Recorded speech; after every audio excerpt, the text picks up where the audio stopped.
Maring inirereklamo ng mga Muntinlupeño ang nararanasan nilang krisis sa tubig.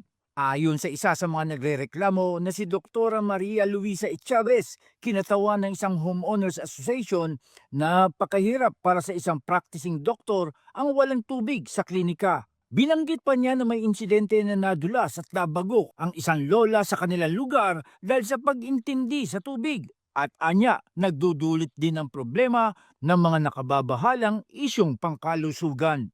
Very uncomfortable, very inconvenient po na you're doing medical treatment, minsan meron ka minor surgery, wala kang water sa tap. Hindi naman po advisable na nag-i-stack ka lang kasi alam mo po yung coliforms, they multiply. Then, meron po kaming isang sad experience very recently sa aming subdivision. Meron pong isang matanda na nag-iipon ng tubig, ba 2 days ago. Nadulas po. Kasi kaya po nag-iipon, gawa po ng tinatimingan kung kailan darating. Nadulas po ay nagkaroon siya ng injury sa ulo. So tinakbo diyan sa Beato Kawilan. So ganun po ang ramification. Ano po? Then yung mga discomfort sa mga batang maliliit, nalilinisin mo yung bote. So nakakakita rin ako na increase ng incidences ng urinary tract infection. Kaya naman lumapit na ang mga apektadong residente ng lungsod kay Mayor Rupi Biazon. Agad namang umaksyon si Mayor Rupi at humiling ng dialogo sa Maynilad sa harap ng mga Muntinlupeño na said na ang reklamo sa tuyo nilang gripo. Noong Miyerkules ng umaga, natupad ang harapan ng mga opisyal at residente ng lungsod at ng mga pinakamataas na opisyal ng Maynilad. Humarap din sa dialogo si Muntinlupa City Representative Jimmy Presnedi. Himutok ng punong lungsod, may 2 water treatment facility ang Maynilad sa kanilang lungsod kaya't palaisipan na halos walang supply ng tubig sa kanilang mga residente. For a while, na-restore yung service and then nag-off ulit. No? That's why na-compel tayo na ipatawag na ang Maynilad for a face-to-face meeting together with our the members of the City Council. Tayo po ang na nakaka-receive ng mga complaints against these interrupted supplies ng tubig sa ating mga tahanan. No? At marami tayong naririnig na ano ba ang ginagawa ng mayor, ng congressman, mga konsihal. Kami ang nagsasuffer. Sa bahagi ng Maynilad, inamin ni President Fernandez ang kinakaharap nilang hamon sa pagsusupply ng tubig.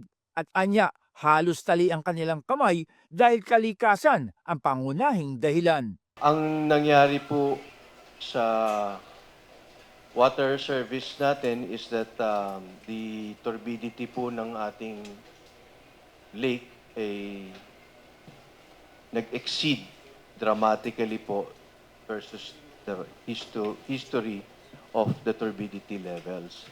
Ang sanhi po nitong nangyari is that itong amihan po na experience natin ng February up to today is very extraordinary. I think all of us felt the very cold temperatures in Metro Manila in the last 4 weeks. No, in fact, the highest was last Monday.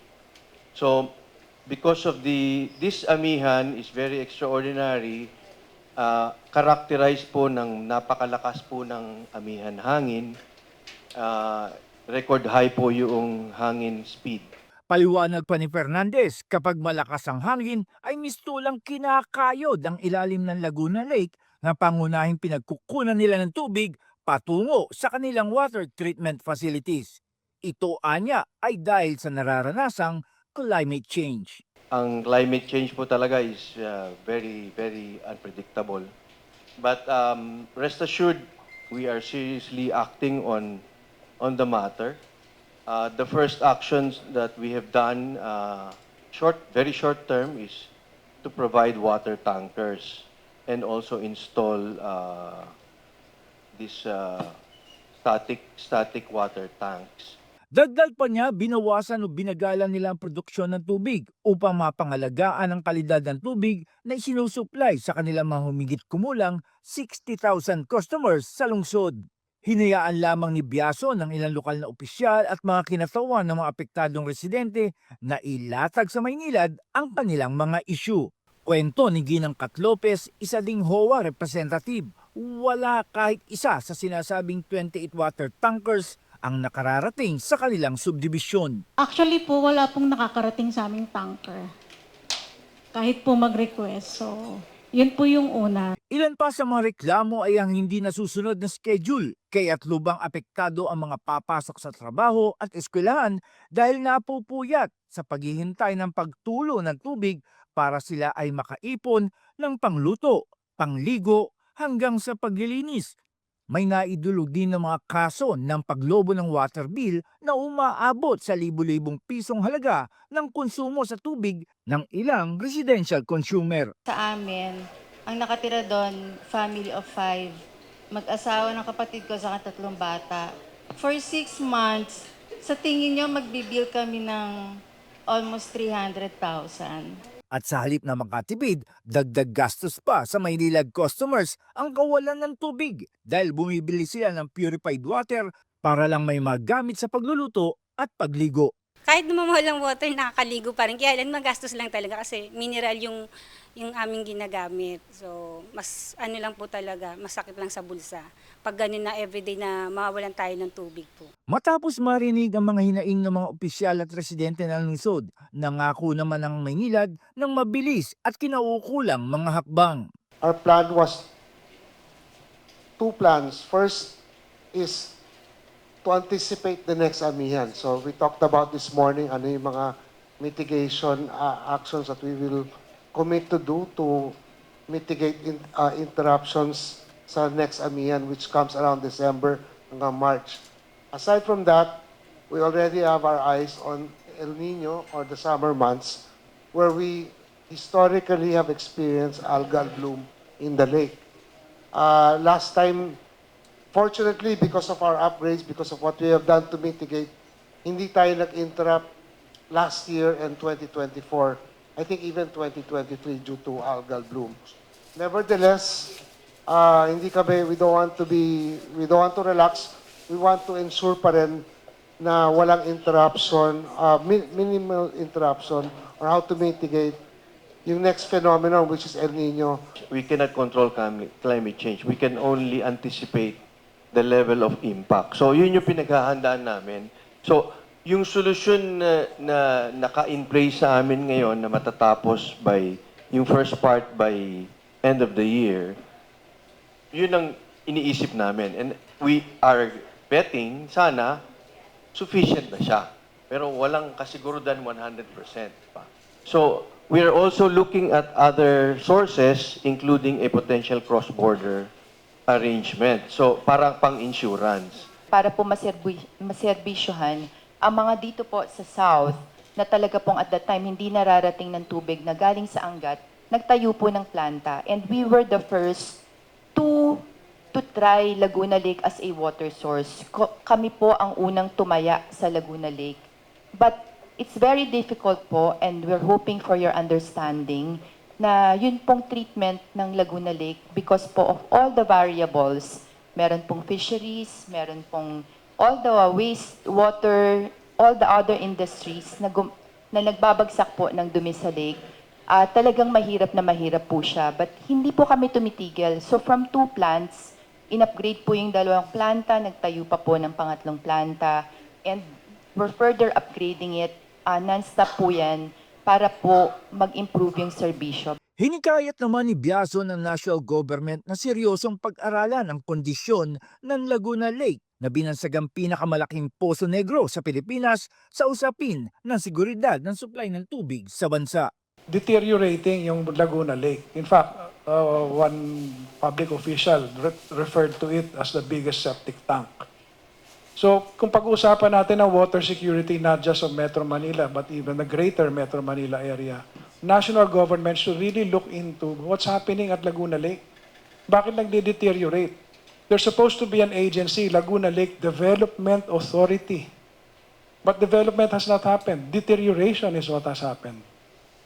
So kung titingnan ito ng national government, hindi lang ito problema ng Muntinlupa. This is a problem of a bigger area. Ayon pa sa punong lungsod, dismayado na talaga sila At ang gusto niya ay maging malinaw lang sa kanyang mga kalungsod ang dahilan ng mga aberya at mga napapakong pangako ng Maynilad. So talagang medyo frustrated na ang mga taga Muntinlupa at ramdam kasi yung service interruption at yung pakulangan ng kapalit ng naginto na serbisyo. Yun yung naming nais iparating talaga sa management ng Maynila. Naunawaan ko yung paliwanag dahil matagal na rin niya namin pinag-uusapan ito. Pero ang mahalaga kasi not just the explanation kundi yung action na mabibigay para sa mga Muntinlupeño doon sa panahon na walang tubig kasi may paraan sila eh. So ang obligation is uninterrupted service. Yun ang expectation namin na ibigay nila by whatever means.